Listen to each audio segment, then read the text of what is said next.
नमस्कार, प्रणाम, जय माता दी। हम ही आप सबके अपन भाई अपन दोस्त गोलू गोल्ड और जितना भी हमारे भगवान रूपी श्रोता बानी सब केहू के प्रणाम करतानी। और आप सबसे एगो बात बतावल चाहतानी कि कल सुबह 7 बजे सारे गामा हम भोजपुरी पर हमार तिसरका देवी गीत के वीडियो सॉन्ग रिलीज हो रहा बा। तो आप सब देखल ना भूलब। जौन गाना के नाम बा कि मेलवा घुमाई कैसे। कल सुबह 7 बजे सारे गामा हम भोजपुरी पर आप सब देखल ना भूलब और अपन प्यार स्नेह सपोर्ट हमेशा ऐसे ही करत रही। नमस्कार, प्रणाम, जय माता दी।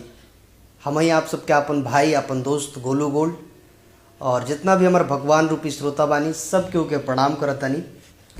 और आप सबसे एगो बात बतावल चाहतानी कि कल सुबह 7 बजे सारे गामा हम भोजपुरी पर हमार तिसरका देवी गीत के वीडियो सॉन्ग रिलीज हो रहा बा।